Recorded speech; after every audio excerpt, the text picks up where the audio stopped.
Écoutez, on s'est mariés, on avait 21 ans, Ouais. donc relativement jeune, mais dans ce temps-là, c'était assez courant de se marier quand on était assez jeune.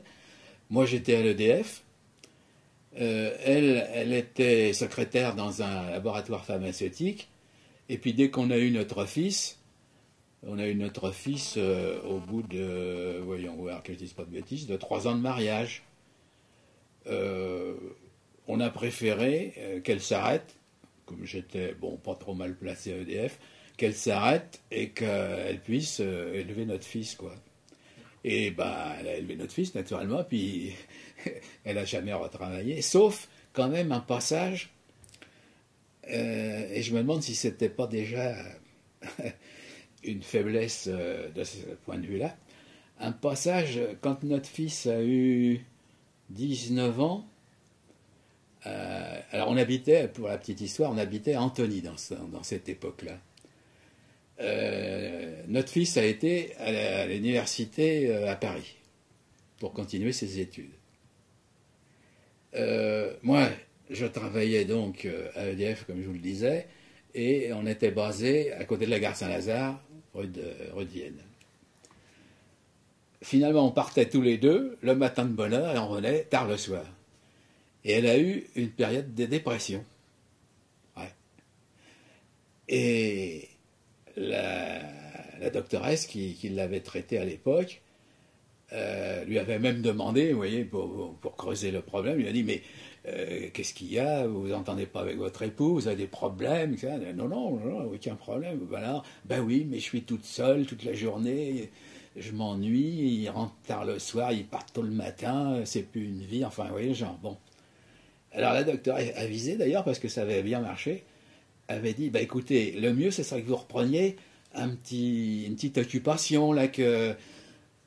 Et alors elle lui avait donné, elle était assez gentille cette doctoresse là-bas, Anthony, elle lui avait donné l'adresse d'un confrère qui cherchait une secrétaire médicale à mi-temps. Et ça s'est fait comme ça, elle est devenue secrétaire médicale d'une ophtalmo rue Vaugirard à Paris. Alors du coup, elle a fait ça pendant une dizaine d'années quand même. Même après, quand ça allait mieux, ça lui plaisait, elle a continué. Et puis ma foi, quand je suis parti à la retraite, quand je suis arrivé à l'âge voulu, on avait un an d'écart avec elle. On a dit quand même, c'est pour la peine que tu continues cette secrétaire médicale. Là. Bon. Et ça l'avait rétabli. Elle n'a plus jamais, pendant toute cette période, elle n'a plus jamais de passage de neurasthénie ou de choses comme ça. Mais après coup, vous voyez, ce jour-là, on réfléchit. Je me suis demandé s'il n'y avait pas quand même un indice d'une certaine faiblesse, d'une certaine possibilité de... Nous sommes donc en 2012. C'est en 2005, pardon, en 2005. On faisait une croisière en Norvège. Tout allait très bien. Et elle s'est perdue dans les couloirs du bateau. Vous savez, c'est des bateaux assez grands. Il y a 6 ou 7 ponts, des choses comme ça, quoi. Et puis, bref, elle s'est perdue dans un des salons. On l'a recherchée, naturellement, avec les copains, parce qu'on était en bande. Et puis, sagement, sans doute, sans s'en rendre compte, elle s'est assise dans un coin d'un certain salon et elle attendait, tout simplement. Et effectivement, au bout de 5 minutes à peu près, quoi, avec l'ensemble des camarades, en battant les choses, on l'a retrouvée. Et on lui a dit, bah, qu'est-ce qui se passe? Ah ben je sais pas, je me suis perdu, j'étais perdu, quoi, voilà. Et sur le coup, on a tous pris ça à la rigolade en disant, mais t'avais bu trop de champagne au repas ou choses comme ça, vous savez, les plaisanteries. On le croyait sincèrement d'ailleurs, hein, c'était bon. Et ce petit fait, là, cette découverte en quelque sorte, je ne l'ai pas eu tout de suite, je l'ai eu au moins 2 ans après. J'ai fait le recoupement 2 ans après, oui. Et je pense que c'était évidemment le premier signe. Mais comme je pense que c'est une maladie sournoise et hypocrite, donc nous étions en 2005, et je pense que ça avait dû commencer avant, mais là vraiment sans qu'il y ait aucun symptôme extérieur, quoi. Ça, c'est comme ça que ça a démarré. Et rétroactivement, j'ai recadré ce phénomène. Alors après, la vie a continué pendant à peu près 2 ans, oui, puisque c'était 2005 jusqu'en 2007. Et puis on a eu une autre alerte. On avait rendez-vous avec mon petit-fils pour une petite fête de famille. L'auberge qui est à côté, là, qui est à 100 mètres, qu'on connaît par cœur, on habite ici depuis 30 ans. Et en y allant, on y a été chacun de notre côté, on s'était donné rendez-vous, j'avais des courses à faire, etc. Bon. Et elle s'est trompée de chemin. Et il a fallu qu'on aille la récupérer à 200 mètres plus loin, à côté de la grande place de la Fontaine. Alors là, ça m'a mis un petit peu plus en inquiétude, quoi. Puis alors après, pendant plusieurs mois, elle a eu un petit peu des absences, puis elle qui était toujours très gaie, très vive, elle devenait plus casanière, elle se repliait un peu, comme une petite, ce que j'ai interprété après, comme une petite dépression. Ouais. Alors tant et si bien que j'ai fini par faire un petit mot, en dehors de sa connaissance à elle, évidemment, je ne voulais pas l'affoler, faire un petit mot à notre médecin traitant, puisque c'était lui qui nous traitait tous les deux, de routine, quoi. Et je lui ai envoyé ce petit papier en résumant un petit peu les différentes choses, là, les différents petits incidents, oublis, contrariétés, etc.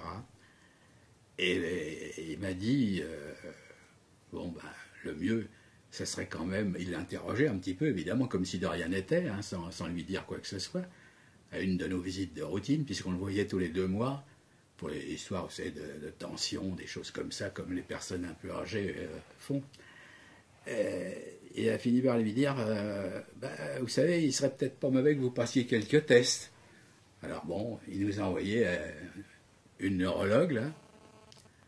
La première séance, elle n'a pas protesté ni discuté. On a mis ça sur le fait que quand on devenait un peu âgé, il fallait un peu suivre les histoires de neurones, etc., quoi. Bon. Après la séance de neurologue, elle m'a dit, mais enfin, c'est pas la peine qu'on retourne voir cette bonne femme-là. Cette bonne femme-là, c'était la neurologue.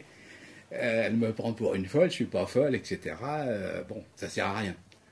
Et les questions sur lesquelles elle était piégée ou qu'elle trébuchait étaient du style, alors c'est ça qui m'a encore renforcé dans mon inquiétude, étaient du style, vous habitez dans quel département?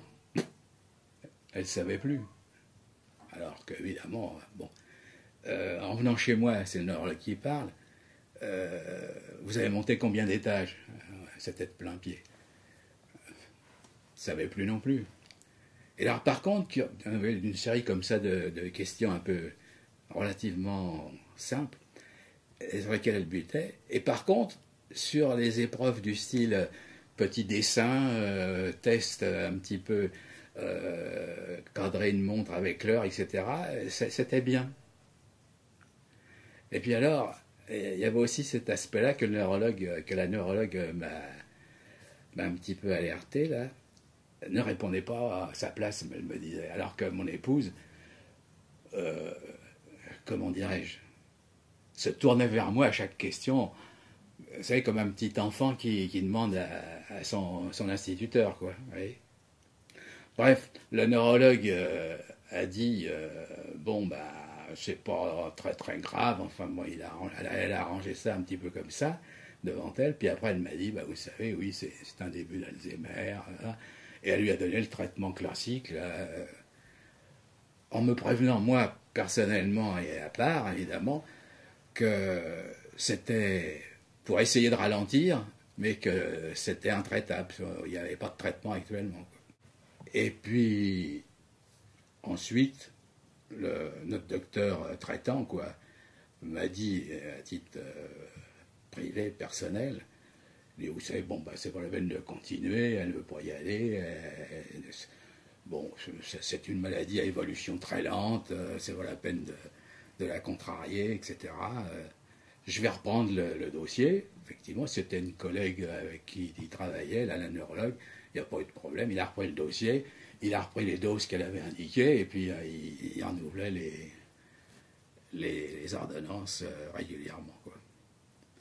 Et alors, pendant donc 3 ans, après, oui, 3 ans, pendant 3 ans, on a continué comme ça, avec ces doses de médicaments, et ça ne faisait que doucement mais sûrement décliner. Elle devenait de plus en plus dépressive, taciturne. Par contre, elle s'accrochait à moi, comme j'ai souvent dit à mes collègues dans les réunions, comme un petit enfant qui s'accroche à sa mère, quoi, vous voyez. Et elle avait peur si j'étais pas là, quoi. Ce qui fait que, au fur et à mesure des mois, des années qui passaient, j'étais, comment dirais-je, presque un peu prisonnier, et de plus en plus. J'avais plus que je m'arrangeais, je m'organisais pour ne plus avoir que des créneaux au début de 2 heures, 2 heures et demie maximum. Après, ça se réduisait à 1 heure, quoi. Ou alors, il fallait que mon fils ou ma bru ou une amie voisine vienne discuter, parler avec elle pendant les 2 heures en question, quoi. Et puis, elle était de moins en moins active.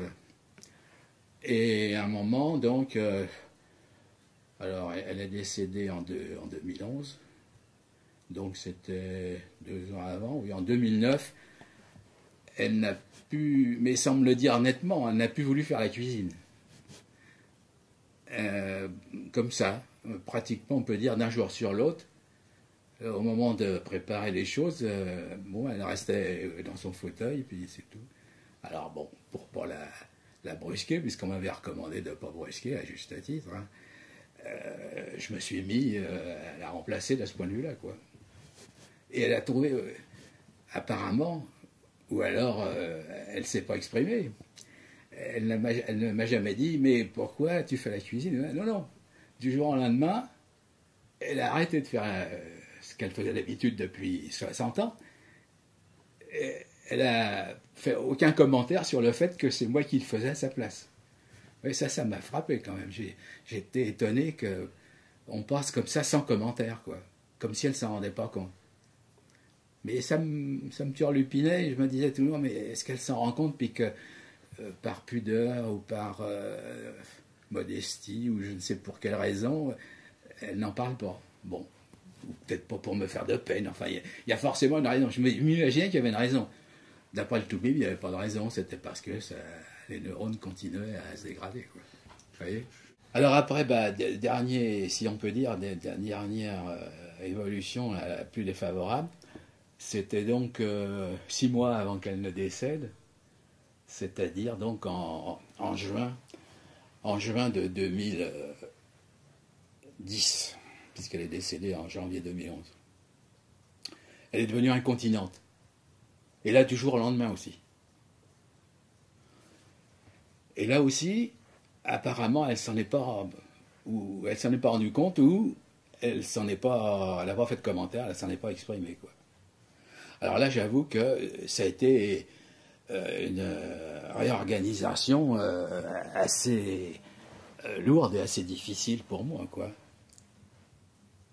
Je me suis évidemment aligné sur la situation, mais malgré les précautions, vous savez, le cadrage comme un petit enfant, dire à telle heure, hein, faire pipi, etc. Pendant quelques mois, pendant 3 mois à peu près, là, après le début de l'incontinence, elle a un petit peu respecté les... Bon. Et puis après, non, il n'y avait plus. Et alors, dans les 3 derniers mois, elle s'affaiblissait donc progressivement. Dans les 3 derniers mois, elle ne voulait plus se lever. Hein, alors, je réussissais quand même à la faire lever pour le petit déjeuner, que j'avais préparé naturellement, etc. Elle allait se recoucher tout de suite après. Enfin, je la guidais, parce que bon... même cérémonial pour le repas du midi et pour le repas du soir. Ouais. Et puis alors, brusquement, c'était donc, oui, début janvier 2011, là, je me souviens très bien, c'est gravé naturellement. Le dimanche soir, je la ramène comme je faisais depuis maintenant plusieurs mois dans sa chambre, après le repas du soir, dans notre chambre. Et alors, je la guidais, parce qu'il fallait la guider un peu, en la tenant un petit peu, en la soutenant un petit peu sous les aisselles. Vous voyez, je marchais derrière elle et elle devant. Et puis là, arrivé au tournant, hein, elle a eu comme une sorte de petit passage à vide. Et vous savez peut-être ce que c'est qu'un corps un peu inerte, c'est très difficile. Et j'ai manqué, heureusement, je ne suis pas tombé, mais j'ai manqué de me foutre par terre avec elle, quoi. Alors, j'ai eu un mal de chien d'ailleurs. Elle a couché finalement, elle l'a lité, quoi. Et je me suis dit là que vraiment j'atteignais un stade où je ne savais pas si je n'allais pas, contrairement à mes idées, si je n'allais pas être obligé de m'en séparer, quoi, provisoirement, hein, et de la mettre dans une maison spécialisée, etc., quoi. Comme elle avait eu cette espèce de petit malaise, etc., je fais venir le lendemain matin, le lundi, bon, je fais venir notre Touib, il l'examine, bon, elle était fatiguée, elle était molle, hein, oui, c'est ça. Elle manquait de dynamisme, nettement, oui. Et il lui prend sa tension, elle avait une tension très basse. Hein, elle avait 9 et des poussières au lieu des 13 habituels. Alors il dit, ah, tiens, vous avez un passage à vide, elle ne répondait pas, hein, elle était quand même un petit peu flottante. Et je vais vous donner un petit fortifiant, etc. Mais enfin, bon, et puis après il me prend à part, il me dit, bon, bah, vous savez, c'est comme d'habitude, hein, vous savez, je vous ai expliqué, c'est très lent, mais bon, tout doucement, elle baisse, etc., quoi. Et puis c'est tout, pas plus, hein. Puis il s'en va. Le soir, elle fait un malaise. Elle appelle le SAMU, les pompiers, tout ça, ça vient. Ils lui font les soins d'urgence, etc., etc. Et puis, il se déclare un petit peu impuissant, que c'est un peu plus difficile qu'il ne pensait, et il vaut mieux la transporter à l'hôpital. Bon, alors il l'emmène à l'hôpital, enfin on va à l'hôpital, à Levallois, là. Bon, ils la prennent en compte, les pompiers, le SAMU leur expliquent le truc, etc. Il était... je ne me souviens plus bien quelle heure, mais enfin bref, le Toubib me dit, bon, bah maintenant, retournez chez vous, on vous téléphonera sur l'évolution, etc., quoi. Bon, 2-3 heures, oui, pas plus de 2-3 heures après, coup de téléphone, ah, monsieur, vous savez, oui, il vaudrait mieux que vous veniez parce que ça se présente mal, etc., enfin, comme ils font dans ces cas-là. Bon, je fonce avec mon fils à Levallois, là, et ils me disent, ben, elle est tombée dans le coma. Je dis, comment? Mais comme ça, brutalement. Et oui, c'est une défaillance pluriviscérale. Tout, alors je dis, bah, qu'est-ce que ça veut dire exactement? Bah, tout craque en même temps, le cœur, les poumons, le foie, le pancréas. Elle avait un taux de sucre extraordinaire, mais je dis, bah, elle n'avait pas de diabète, etc. Enfin, et notre Toubib l'a vu hier sans trouver qu'il y avait quelque chose d'extraordinaire. Elle dit, oui, mais enfin, que voulez-vous, vous savez, c'est comme ça, bon, voilà. Et ils me disent, bah, venez la voir quand même.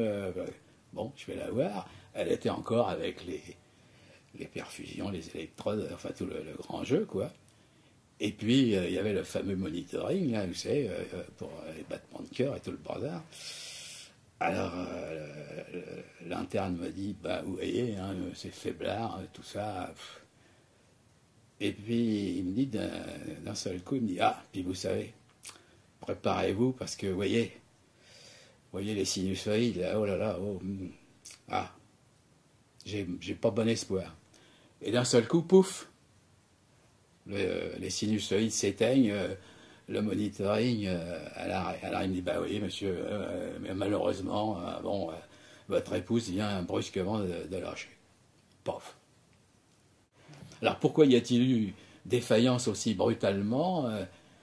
La seule tentative d'explication qu'il me donne, c'est Vous savez, c'est très sournois, c'est très... D'ailleurs, vous avez bien vu, elle s'usait progressivement, elle devenait de plus en plus impotente, elle restait au lit, etc. Alors, bah, vous voyez, ça, c'est un travail de sape, en quelque sorte. Et puis, bah, voilà, voilà. Ça, tout a craqué. Bon. Et puis, j'en suis resté là. Et là, bon, faut être très honnête, hein, puisqu'on parle de tout ça. Après coup, une fois le choc passé, tout ça, bon, je me suis dit, finalement,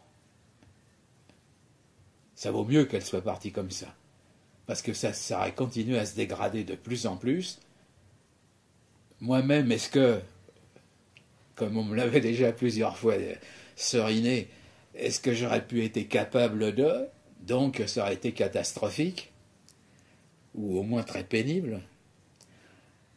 Et bon, ben là, j'ai toujours espéré qu'elle ne se rendait pas compte de son état. Donc, si elle est partie brusquement sans se rendre compte de son état, c'est déjà moins moche que de se rendre compte qu'on est grabataire, incontinent et tout le truc, quoi. Vous voyez? C'est pas une consolation, bien entendu, mais si vous voulez, c'est quand même un petit peu apaisant, quoi. Quand notre fils venait nous voir tous les dimanches, et quand il venait, elle commençait vers la fin, la dernière année. La dernière année, oui. Elle commençait à lui dire ah ben, oui, voyons. Ah oui, ah ouais, oui, oui, oui, oui. Puis elle se rappelle, c'est Christian, oui, d'accord, c'est toi. Ah oui, oui, tu viens me voir le dimanche, d'accord. Et puis alors après, vers la fin, après l'incontinence, là, finalement, elle n'était normale, entre guillemets, qu'avec moi. Et je suppose que c'est parce que on était en permanence l'un à côté de l'autre, quoi. Le fait de ne plus voir notre fils pendant 8 jours, vous voyez, vers la fin, bah, ça suffisait à lui faire oublier, quoi. Alors, bien sûr, notre fils lui disait, mais maman, c'est moi, tu sais bien. Hein. Alors, hop, il y avait un déclic, ça revenait un petit peu.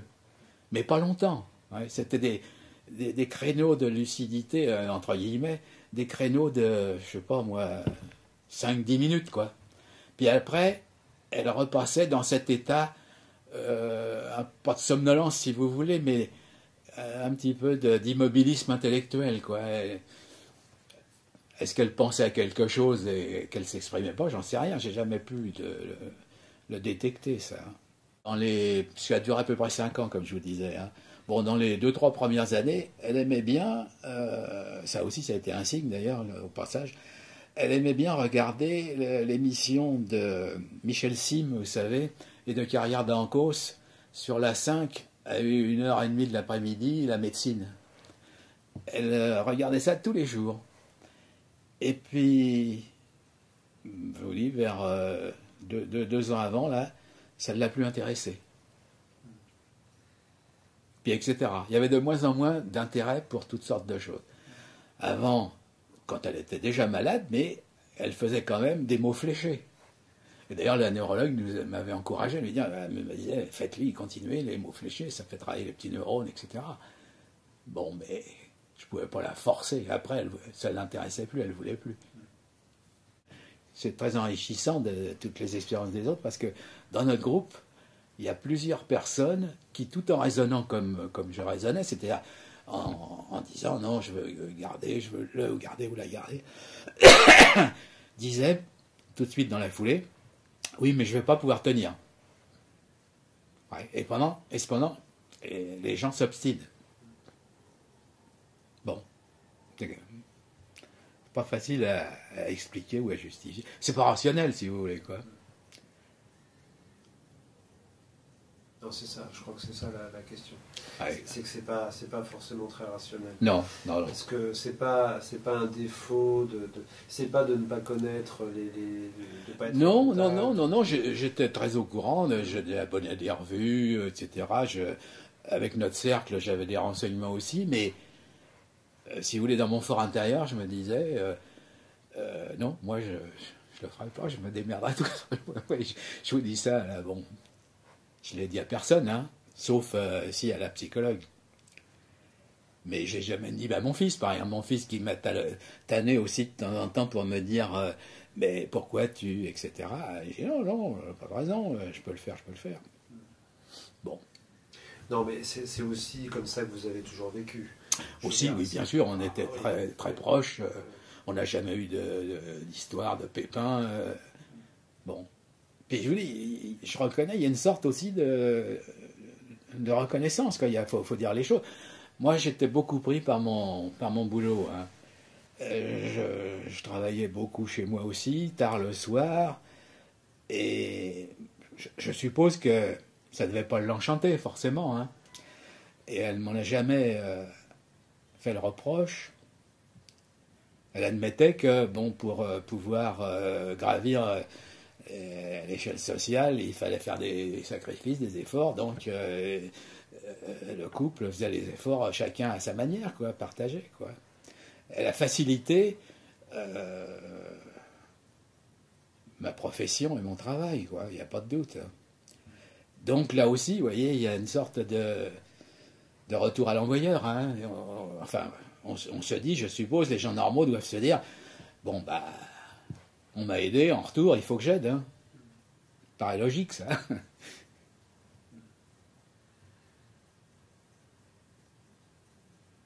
Ouais. Non, mon problème, c'était toujours le futur pour moi. Oui. Mon problème, c'était ça. Je veux la garder, je veux la soigner moi-même.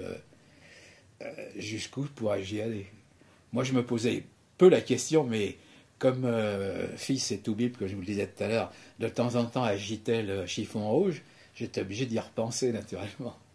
Puis bon, je suis pas dingue, je voyais bien que je vieillissais, que je vieillirais encore plus, forcément, quoi. Et que peut-être, bon, ça s'est pas passé comme ça.